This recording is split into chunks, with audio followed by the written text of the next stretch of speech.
up with Lisa Wright, who recently reunited with her birth mother 50 years after she was put up for adoption. When Lisa went in search of her mom, she put the name in given to her by her uncle. And this is who she found. Well, I finally got the dishes out of the way. Thought you might like a piece of pie. Oh, thanks, sis. You know, that was some dinner Mama made. She's usually such a great cook. I mean, her pot roast is terrific. Her ribs are fantastic. So whatever possessed her to try a trout casserole? That thing feels like it's still swimming upstream trying to jump my kidneys. Lisa was shocked when she found out her mom is actress Lynn Moody, who starred in shows like Roots, Knots Landing, and the 70s sitcom we just saw in that clip, That's My Mama. Lisa used to watch the show like me as a child. She didn't know she was watching her mother. Lynn Moody joins us now. Lynn, come on out.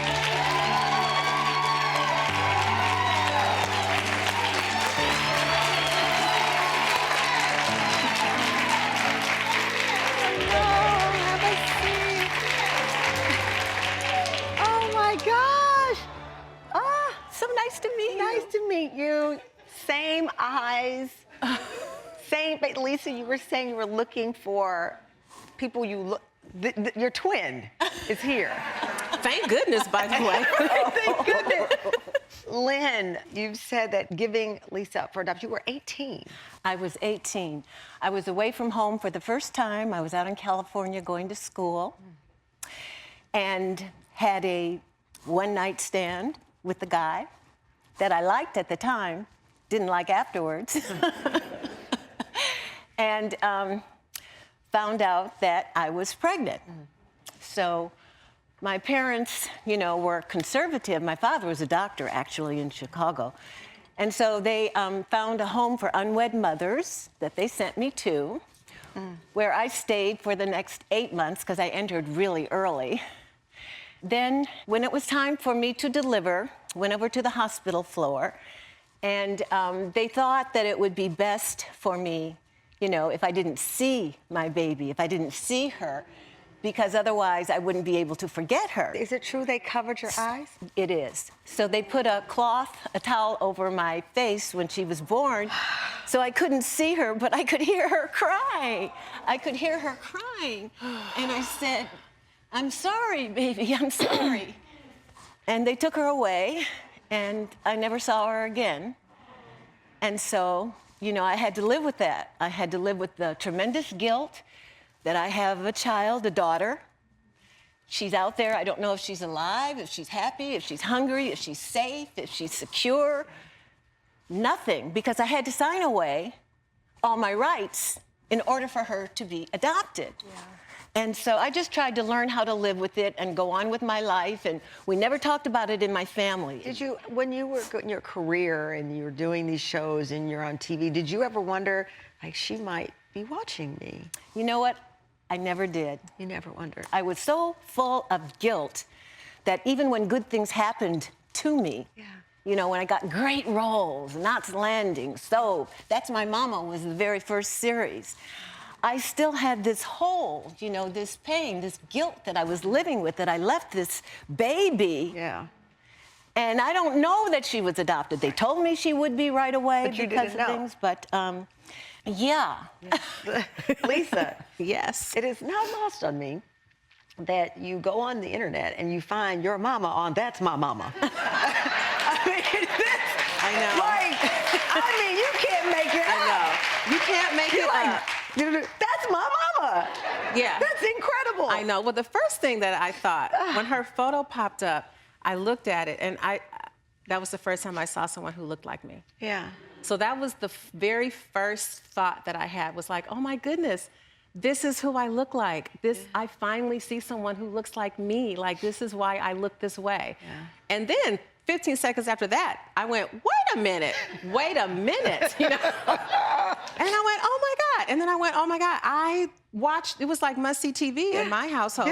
We all sat around the TV to watch That's My Mama. I was like 10 years old, 9 years old, you know, when this series started. It was a big, huge deal. Huge show. It was huge. It was a big deal, you know, and that's what we did. And I have a friend, her name is also Lisa, and she said, don't you remember when we were little, I used to say, that lady on TV looks just like you. And I said, you probably did. And I was like, okay, whatever, you know. And, you know, because who knows? Like, you both were living just a few miles apart in LA, so you decided to meet up the very next day. The very next day. And you brought a birthday card? So, you know, I thought, no one's ever called her mom. Right. It was foreign to her. So I said, let me go stop and get a card of some sort. So this was in June, so Mother's Day was gone. And so I thought, I'll find her a birthday card that said, happy birthday, Mom, because she had never had that before. It was the first day that we met. It was kind of like a milestone for us. So I bought her And that's the this card. And that's This is the card. It says Mom.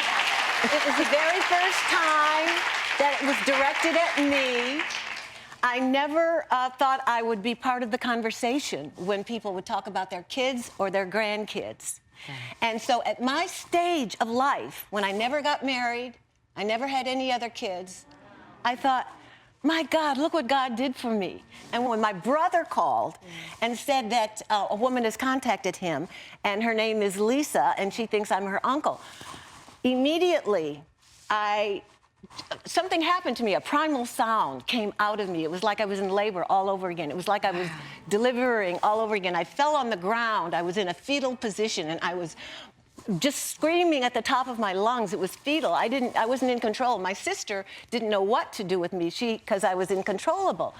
All of that 50 years of was that coming out. up. Going back to the fact that your face was covered and you couldn't see her, and then you see her. Yes.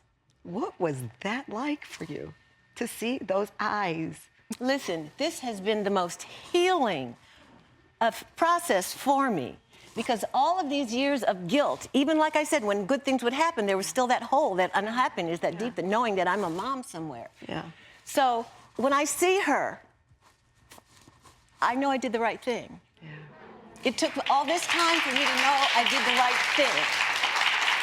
I was 18. Her family that adopted her, they were in their 30s. They really wanted a baby. I knew that. So I knew then, you know, she had a great life, and I didn't have to feel so terrible and so guilty for all these years. And you're a grandmom now, too. Look at her. She's beautiful. Yes, And, yes. and you're a grandmom, too. And I'm a grandma.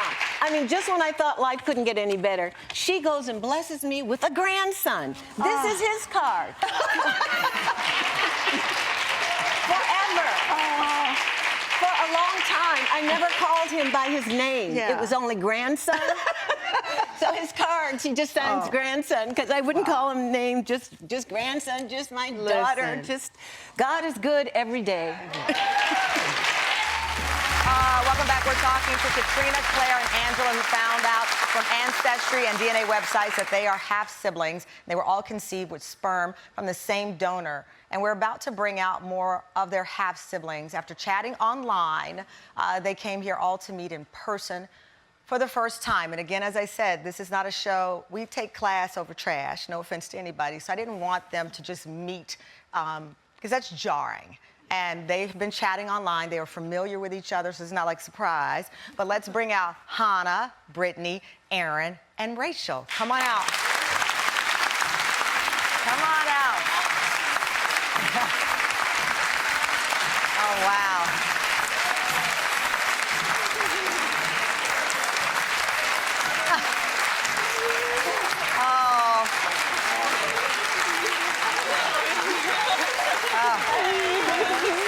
Oh my gosh.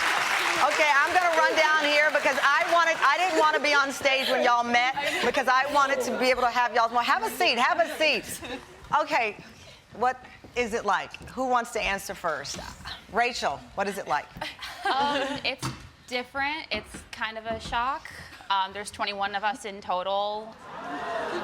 So going more than half your life. I think I was 21 when I found out how many of us there are. It was a really big surprise because I grew up with one sibling. So going from 1 to 21. That's a big jump. That's a big jump. Was huge. Hannah, because y'all have been chatting online, why wait so long to meet each other? Well, I mean, it's kind of like time, and you know, we all work or in school, so it's hard. We all live so far away, and money and whatnot.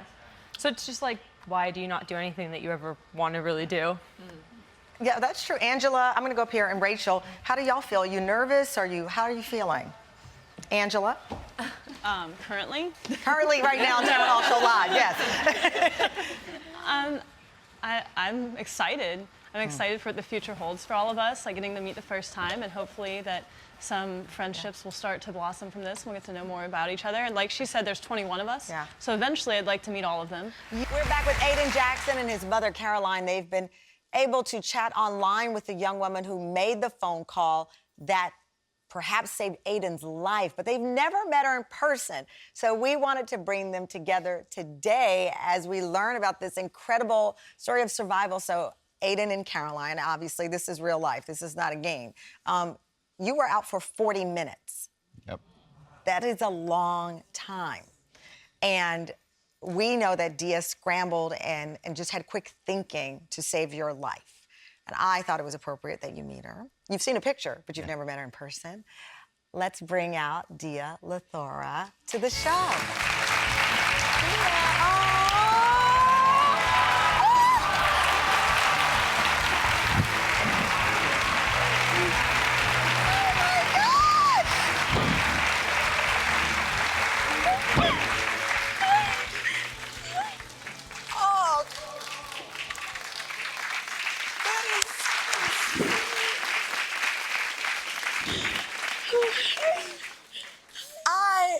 Oh my gosh! I just have a seat. Did you know? Oh my gosh! The emotions. I wasn't prepared for this, so I know you were not. You've been sitting here very calm and cool and very teenagery.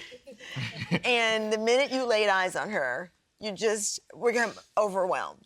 What does it feel like to see her in person? Definitely not how I expected it. Oh, how does it feel to see him? Really good, you know, like I was like, I'm gonna walk cool and collected, you know, I'm not gonna lose it. Oh man. I mean, it's a flood of emotion. Yeah. How did you know something was wrong that day, Dia? That's just, you know, after you talk to somebody for a long time, you know when something's not right. Like, there was sound cues. Sometimes when someone has a seizure, they make gasping sounds or they sound like they're struggling, and that's exactly what was happening. So you could hear him? Yeah. Were you saying, so in this gaming, could you call out to him, or is it all through? So he was laying on his bed, and he had me on speaker so he could talk to me while he was chilling out. And he just stopped responding and started making really upsetting sounds, and then went completely quiet for 40 minutes while I was trying to call emergency. How did you have the presence of mind to call the UK? I mean, 911 doesn't work from Texas to the UK. And you can't call emergency services from Texas either. So I had to go and find his distinct non-emergency line for his area and get transferred to emergency. How did you do that? I knew... You knew his address? Yes, and from that, I was able to look up non-emergency numbers for the UK and found the one for witness and dialed it. That's the county he lives in? Yeah. And how long did that take? 40 minutes. So he was out the entire time, and you are scrambling to find. And once you got the emergency operator on the line, we heard the call. Yeah. You sound really calm yourself. How were you holding it together? I knew if they couldn't understand me, it would take longer to get him help. So it was my #1 priority to be understandable and to get the information out. So, you know, his address, you know, how old he is, he's had a seizure before, stuff like that. You knew. Caroline. Absolutely amazing. Dear, I can't thank you enough, really can't. I asked if you're a guardian angel. I'm voting for yes on that answer. You know, we were talking earlier about how happiness is the friend circle. and having a group of people around you that can lift you up. This is a friend for life, I would imagine, right? Yeah, definitely. Now, I don't know, I guess you're in New York, you'll hang out? Yeah. Catch up with one another? Absolutely. Definitely. Are you still gaming with one another? Yep. I mean, we were talking like 12 minutes before this, so. And who wins more often? She's okay. She's the winner. Well, you know what? I am so happy. I didn't know what to expect when you walked out here, but this flood of love, you can see it and you can feel it, and gratitude is amazing. Thank you so much, and thank you for sharing your story. Your career is phenomenal. From CNN, from news to entertainment, you're just glowing, and I love that it all started 12-year-old Nischelle. Yes. What was going on in your life? There you are right there. See, my team look will, at her. Listen, my team will show an old picture of you. I see. And you're beautiful then and now. But what was going on at 12 when you said, I want to do this, I can do this, I want to be a reporter? You told a reporter, I didn't know someone who looked like me could do this. Yes. But tell me about when you first saw a woman on TV that made you say, I can do that too. I remember it to this day. Her name was April Eaton. And I was like you said, 12, 13 years old. And I always kind of knew, there were kind of two things I always thought about that I wanted to do, because I talked all the time. Either I used to get in trouble for it. Now, there you go, it served me. But I either wanted to be an attorney or I wanted to be a journalist, but I thought I wanted to be a writer. Yeah. And I saw this woman, April Eaton, on television in Columbia, Missouri, where I'm from. Yeah. And I looked and I said, what? Hold on. I had never seen a black woman on television like that. That was, you know, right before Oprah really debuted. I hadn't really seen it. And I said, that woman looks like me. What is she doing? And it just sparked something in me to say, can I do what she's doing? Wow. And it just really sent me on a journey. I just got to reconnect with her as well. This is going to make me cry, because I talked about her in a Vogue magazine interview that they did with me about becoming the first black woman to co-host Entertainment Tonight, and I said her name, and so she reached out and just said what that moment meant to her. She called you? Yes, and she sent a letter. Well, she sent a letter. Okay, well, she called you, but guess what? She's here. Come on out, April.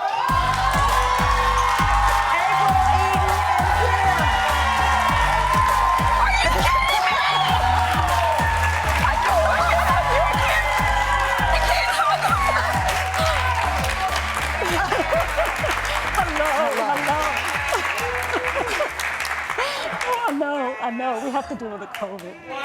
Surprise! Surprise! Surprise! Oh my God! Don't do that. You guys don't know. I can't touch you. I can't hug you, but. Have it. Sit down. Sit down. Here. Go ahead. I'll take the fine. Go ahead.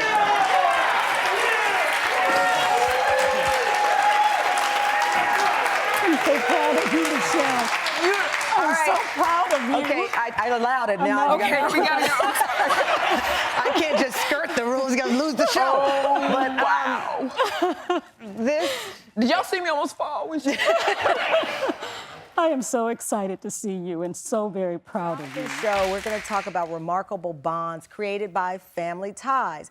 Our next guest proves those are not limited to blood relationships. In fact, the whole internet went to extremes to make this family bond reconnect. Hannah Smith's journey to find a foster mother who changed her life has gone viral and made headlines. She calls her Mama Essie, and Hannah hasn't seen her in 40 years. But with one post online this December, Hannah's search for Mama Essie is almost over. But take a look at the story. I entered the foster system when I was around 12 years old. After a few months in the children's shelter, I was placed in the home of Essie Gilchrist, who we all refer to as Mama Essie. She saw the hurt little child, but now I'm married, I am a trauma therapist, and I really am living a stable life. Last month, I decided that I wanted to send out a post to honor Mama Essie and just let the world know about this amazing woman. I never expected it to go viral, let alone over 2 million views. And someone even was able to find her. The next evening, I was able to call and talk to her, and it was the first time we spoke in 40 years. It was so surreal. She just went right into all kinds of stories, telling me about myself. I really want her to see the woman that I've become today. We all need a Mama Essie in our lives. Here in the studio, Hannah is here. Thank you for joining us. Thank you. You have not come face to face with Mama Essie yet. No. Okay. You've spoken how many times? Just once. Just one time? One time. And you said she just opened up. What was that like for you? Well, I said hello, and she went into like, here's all the things that have been happening. And yeah, she told me all about what happened after I left. Yeah. And you described your time with her back then. You said you were a wild kid. I think you even ran up her phone bill. oh yeah, I ran up her phone bill calling the boyfriend, and when she put a lock on the dial-up, I broke it. In the post that you put out with Mama Essie, in addition to talking about the phone bill, you said, the foundation of everything I know about grace, about dignity, about fashion, makeup, hair, I still use a pick. Love that part. Elegance, excellence, self-care, patience, love, goodness, generosity, and fierceness in the face of pain came from Mama Essie. You know, we know that how challenging the foster system is for so many kids, but we know of bright lights like a Mama Essie, who maybe you didn't appreciate it back then, running up the phone bill, but you grow up and you understand what she meant to you. Yes, yes. After I left, I had 2.5 decades of continued self-destruction. I was in a cult, I ran off to India, all kinds of things. But all along the way, there was always this inner sense that there was something better, and I had a picture of what stability looked like. She's here, as you know. Yeah. Please, let's bring out Mama Essie.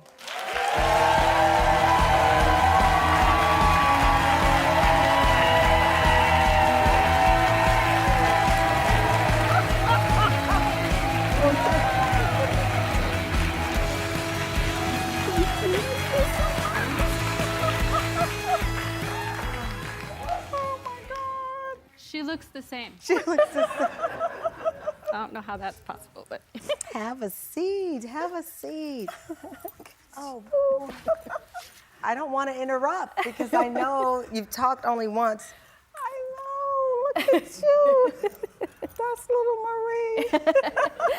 Yeah. What do you remember about her back then?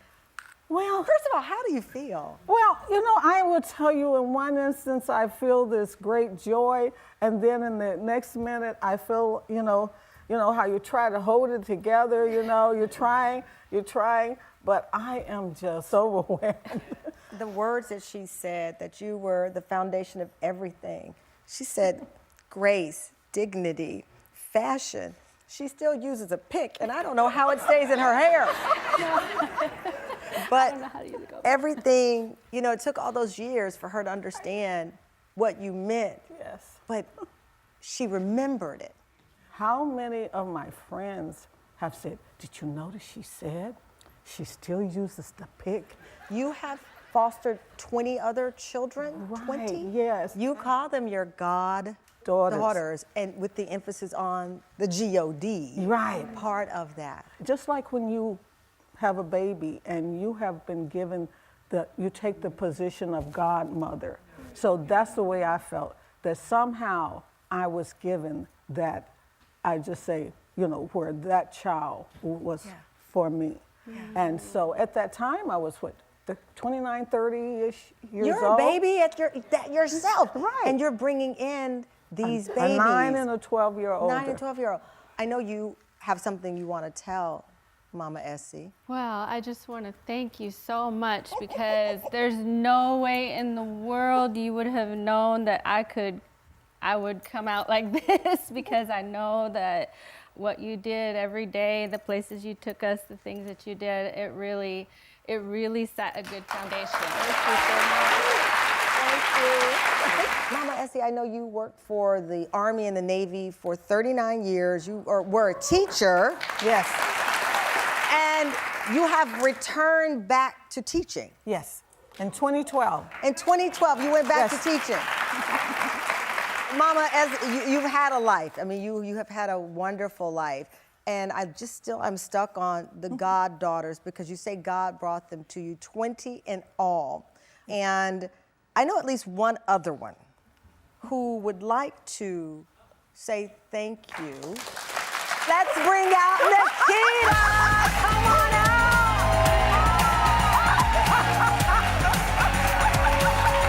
Oh my God!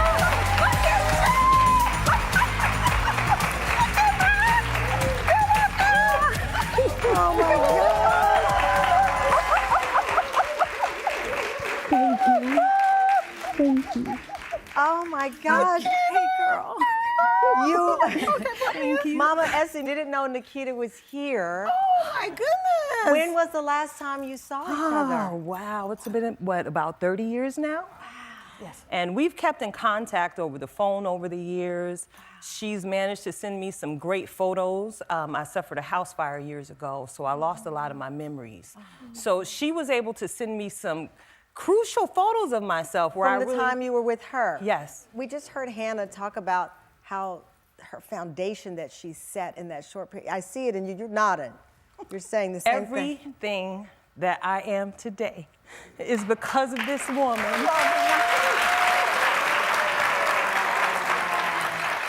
Everything. I'm still talking smack.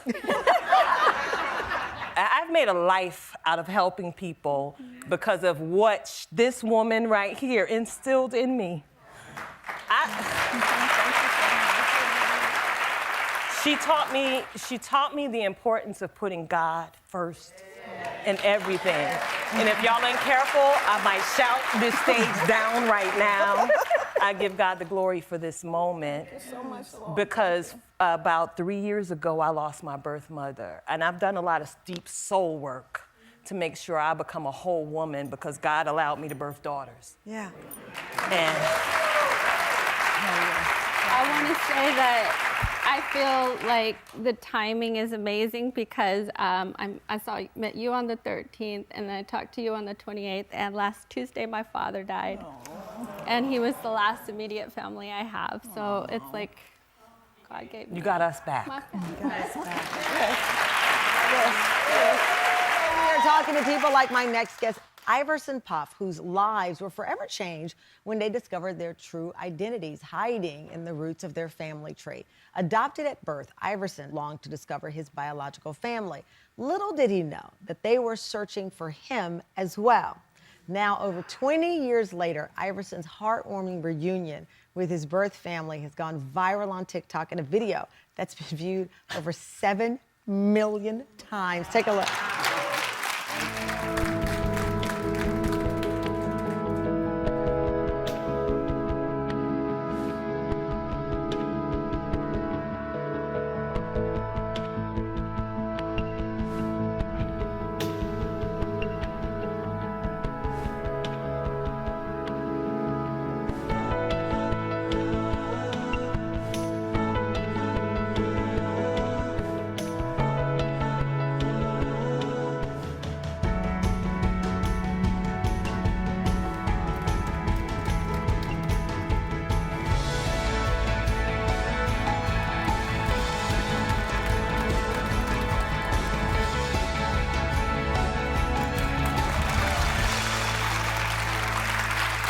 Tam Fam, please welcome Iverson Puff to the family. Oh, thank you, thank you. Every time I see that video, I cry. Yeah, it definitely took me a little bit to stop crying. Really? after watching it. So you're in your feelings like it's like, I'm not crying, you are. Yeah, I know. But this is your life. You grew up in Portland, Oregon. I did grow up in Portland, Oregon, And yes. your adoption was a closed adoption. It was, yes, and the adoption agency closed when I was 5. And so when it's a closed adoption, they don't know a lot about. No, they don't know anything. They don't know anything. We had first names, and that was it. There was first names in there. Was it? Yeah, that was all. And obviously, your adoption was not a secret, right? It's No, clear clearly they were not No. hiding. No, no. So you knew. I mean, clearly we don't look alike. So there was no secret about this. Oh, no. They told you. You knew. You could see you were adopted. Oh, yeah. There's no denying that. At what age did you? I know a lot of children who have been adopted think about what I wonder if. When did you turn that into action? Where you're like, I don't want to just wonder. I want to be more active in finding out. Like active in finding them, Yeah. I'd say more like 16, 15, like somewhere around that age. And then like I really wanted to find them at like 18, and then COVID hit, Yeah. and then I wanted to wait a little bit because I just didn't feel ready. Yeah. And so then I was about to take one and it didn't work. And then they found me a month later. All you knew was your birth mom's first name. Yeah. And then on July 20th, you were driving down the road and you got this Instagram that popped up in your DM, which we showed. It says, bro, I think I'm your brother. Yes.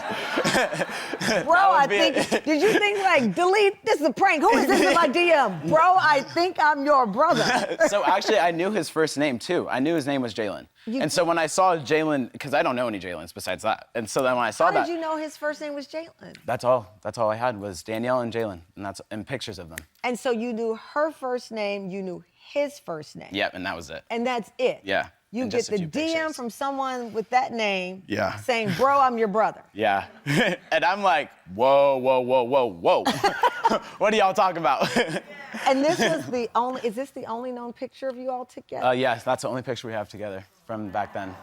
From Yeah. back then? Yeah. And That might make me cry. That makes me a little emotional. Less than 24 hours after your biological brother, Jalen, tracked you down, you were on a plane to Utah. I was. That was crazy. Yeah? Yeah. Oh, You couldn't hold back. You needed to go. No, I knew if I didn't go then, I probably wouldn't have gone for at least a little bit. So I wanted to just take it straight on. What did your family say that? Very supportive. Very supportive. Yes, they were like, go, Iverson, go. We're always here for you. You know our numbers and everything. In your video, in your TikTok video, you have a picture of you crying, and this was when you were saying goodbye. If I knew it was gonna go so viral, I probably wouldn't put pictures of me crying. Just to be honest. No, so you're getting ready to you weren't saying goodbye. I wasn't saying goodbye, but permanently, but you felt that way. Yes, it just felt weird. Like I don't even know how to describe it. It felt like I was betraying them, but I was like, please don't feel betrayed. I just want to meet them and know them and just see exactly where I come from and everything. I understand that feeling because I was raised by my stepfather. And I remember going to see my biological father, which I don't talk about a lot. Oh. And I felt that sense of betrayal. I was like, my stepfather was there for every game, for every event, for everything. And I did feel that sense. I was like, but this man was here. Yeah. So I know that feeling. Can I give you a hug? Yes, you can. Yeah, okay.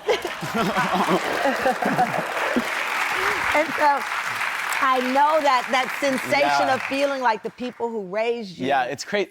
It's nice talking to somebody that understands it Yeah, because I no one gets it. Yeah. But you got on the plane with their blessing. I did. And then you get off the plane, and this family looks exactly. I'm like, you saw your mom for the first time. I'm like, whoa, Yeah. you all look just like me. How do you describe that moment where you saw them and your mom and this whole family? Oh, just bawling, bawling, uncontrollably. What is it like for you to see your biological mom, and she is a mirror? I mean, Oh no, there she is. seriously, a mirror. Y'all are all. That's the hug. Yeah, that's the hug. I didn't even know they had a photographer at the airports, and then How I do you was like, oh. describe the sensation of that hug? Because I'm curious. Oh man, it felt like all the stress and everything that I've been thinking about is all just let go, and it was the biggest sense of relief that I could have ever had. We're back with Army Major General Robert Edmondson II, who recently found out through a DNA test that he has 2 biological brothers, and one of them is Colonel Eric Jackson. He unknowingly served with him in the same Army division. Their 3rd brother, Brian Jackson, joins us. What a handsome group of men, I have to tell you. Oh, my God. Brian, you spent years searching for your older brother, and you say you'd be walking around the street, and you would often wonder, could he be my brother? Could this person be my brother? That just touched me to hear you say that it was just something that never left your mind. Exactly. Wherever I would be, if I would see someone who would favor me and my dad, I would often wonder, could that be my brother? With that thought, it always permeated my mind for decades. For decades. You said that you would look at your brother now that you're together and you see your father's eyes in his eyes. Brian, what does that mean, knowing that your father wanted you all to one day be in the same room and know each other and to see the eyes of your dad in him? It's hard to find the words, but when I first saw Robert, I immediately saw my dad, and I started to get teary-eyed when I noticed that. But if my dad was alive today, he would definitely be crying because he would see the unity of all three of us together again and finally seeing his older son. Major General Edmondson, you went from being an only child to now the eldest in this group. And as I've heard, Brian says the responsibilities of being the big brother have transferred all to you. Are you, sir, ready for the responsibility of being the big brother here?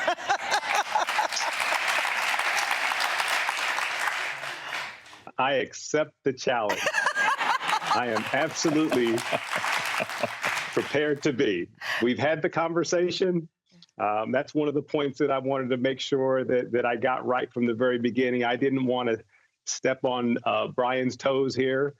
Brian has been the eldest brother for 5+ decades, and who's this person coming in from the outside to take over? But you know, to my surprise and loving fashion, he handed the baton to me on day one. Jackson, we've talked a lot about what it meant for the three of you. What does it mean for your family members? Because it did start with someone going in and looking at a DNA test. What does it mean for the whole family, the cousins, everybody, and the children? You know, Tamron, we are a military family through and through. And November happens, not only does Veterans Day happen here in the month of November, but November is also Military Family Month. And through and through, my mom, being an Army wife for 40 years, as she and my dad were married, both Ellen, my new sister-in-law, and my wife, Tanya, are Army spouses. My wife is also Army veteran. And we have representation across our entire family for all the branches of the service. And all of my cousins who have served currently and who have served in the past, they are absolutely ecstatic about the news of a new family member and the fact that he's Army, because now the Army ratio goes up in the family. I heard, though, now, Colonel Jackson, that your brother technically outranks you.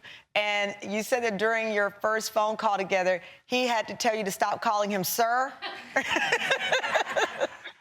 That is true. That is so true. So I have known of Robert for years. And as a matter of fact, when we were in the 82nd Airborne Division, I think it's fair to say that, again, from afar, I knew who he was. I was on division staff, and he was a company commander. Again, what all of us young captains aspire to be. And quite frankly, I had a man crush on him. I was like, that guy is squared away. And so years later, I found out he's my brother. So yes, you know, it's absolutely wonderful that I still get a chance to not only respect him through Sir as my big brother, but also with his military rank. But more importantly, the relationship that we now have, familiar relationship, is the one that really matters. And he will always be so in my mind. I love it. Well, you gentlemen have me. I'm smiling ear to ear. My cheeks hurt because this is just such a joyful moment.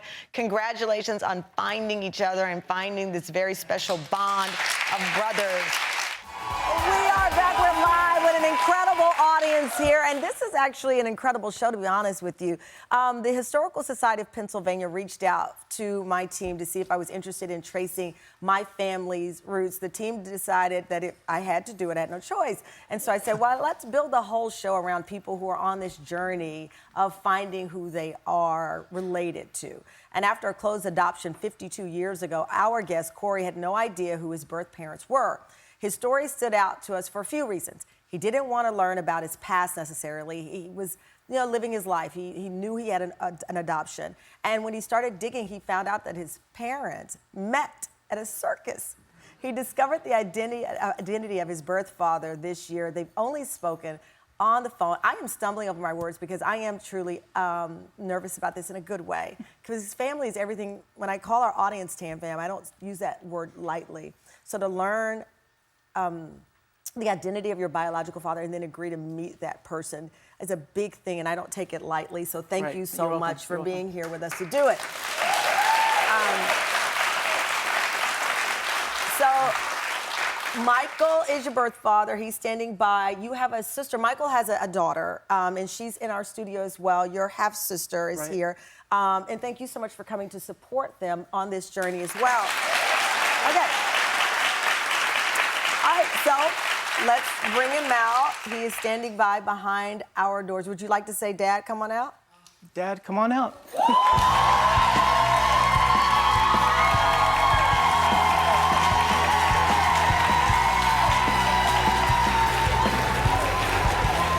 You made it, huh? You made it.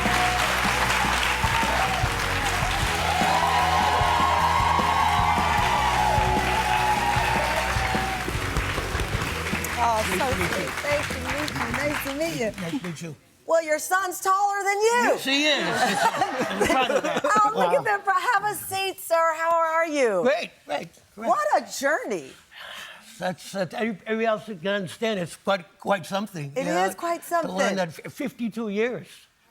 Wow. 52 years, wow. 52 years. We actually have a photo of both of you when you were babies. Oh, wow. And look at that.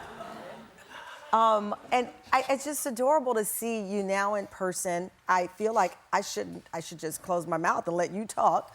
How does this feel? Well, I guess it feels a little stunning.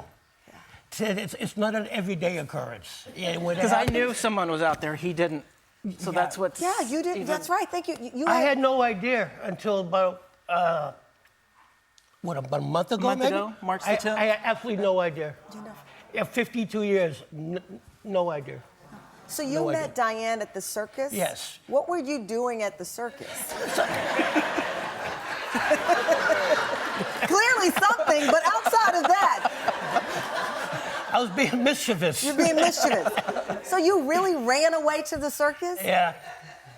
And we in Dallas, and just teenage kids. Right. Teenage kids, and and I never thought anything about it. And 52 years ago, my youth came to call. Yeah, right.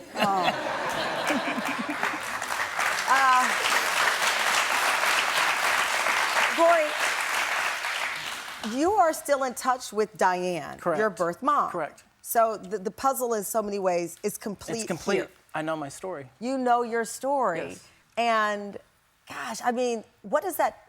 Because again, you were not searching, but now that it's found you, how does that feel? Complete. Yeah. I mean, I was complete before, but I didn't know I wasn't complete until I've met both of them. And I would have just liked to have known when he was a baby. It would have been different. Yeah. I could teach him how to play baseball, Because I'm not a baseball player. I was going to say, there's still plenty of time. Because that's the thing. It's like, where do you... I know you've talked on the phone, and you've gotten to know each other a little bit, but physically seeing one another, being able to touch someone's skin, to look in their eyes, to look at his hair and say, okay, is his hair like mine? His brows are like mine, like his nose. I mean, you're now able... When you look at the features, you're looking at try to get the similarities, the traits. You can see it. I can see it. You have similar gesturing already. The way you nod is very... That's so interesting. Well, our professions are a lot alike, because You're in TV. I'm in TV. He's comedian and... I've done some TV. I've done TV commercials. That's amazing that you would both be in the entertainment TV business. Yeah, I was in showbiz all my life. Showbiz, all your life. Yeah. Are you funny? I don't know. Some nights I am. Some nights you are. This is phenomenal. Well, I hope that you're able to spend time together. Absolutely. It's not about what you can recreate. It's what you can create now together. Exactly.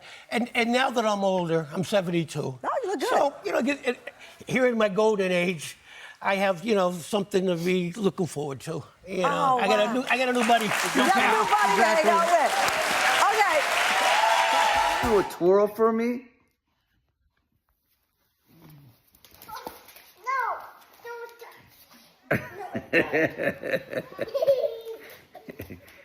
Let me see you twirl. Let me see you spin. Oh my goodness. Welcome back, Tam Fam. That was General Hospital star Maurice Bernard with his adorable granddaughter, Tiana, who shares a birthday with the legendary soap opera Saturday. GH turns 60. Tiana turns 3. Tiana's mom is Maurice and his wife Paula's daughter, Kaylee, who's 28, and she's expecting another baby in October. So you got grandchildren all over the place. I love that your wife and you legally adopted Heather, her half-sister, Yeah. when she was 15. Let me tell you a story about that. Wait. Oh, go ahead. No, so this is her, right? When was the last time? Yes, yes. You haven't seen her in... Oh, don't do that. Well, you haven't seen her in a long time, and you've never seen her in uniform. You're not the only one who made a special trip today. She wanted to be here because I know it was rough getting on that plane and coming here. Your daughter, Airman First Class Heather Andresen, is here. Heather, come on out.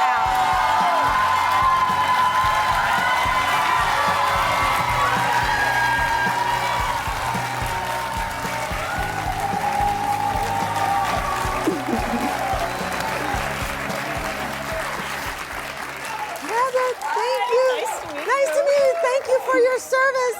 It's worth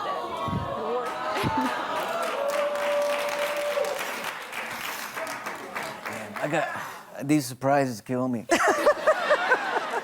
Well, you get to see her, and you got to look up to see her in uniform for the first time.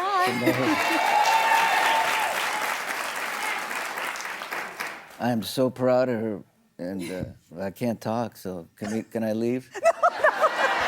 Heather, you're the surprise. You wanted to be here. How long has it been since October? You haven't seen each other October. Yeah. And he's never seen you in uniform. Nope. And you have a daughter yourself? Yes. How old is she? She's 2.5. 2.5. I'm not going to surprise you even more with the baby. I can't. The baby's not Don't here. do it. But you were adopted by your half-sister, Maurice's beautiful wife. And that changed the trajectory of your lives. It really, really did. The most beautiful thing that, but I shouldn't say it because then I'm not going to be able to talk. When we adopted her, we were talking in the room, and Paula, my wife, and her were talking, and how happy we were. At one point, she said, "Can I call you Mom?"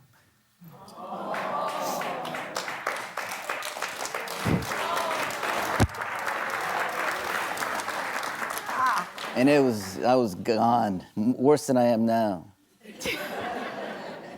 Welcome back. Back with us is Ania Smith. In the process of tracking down her birth parents, Ania discovered she also had a large extended family, aunts, uncles, cousins, and even a half-sister, as we mentioned, none of whom ever knew she existed. So you start unpacking the mystery, and it's just like one family member after the next. Right. What was that like for you to go from looking for your parents to now learning I had a whole family? It was overwhelming because they were so welcoming and loving, and I thought they weren't going to be interested in even speaking with me. Aw. But they were just amazing. They welcomed me instantly. Now, Uncle Butch is somebody that stood out. Yes. Anybody named Uncle Butch, you can tell they solid. Exactly. This is your Uncle Butch. He never knew you existed. What made y'all's connection so special? He was just so welcoming. Yeah. And you've only talked on the phone? Yes, only on the phone. Huh. What? Don't play with Uncle me. Butch, come on out! You've never met your Uncle Butch in person, and here on the Tamron Hall Show, you get to meet him.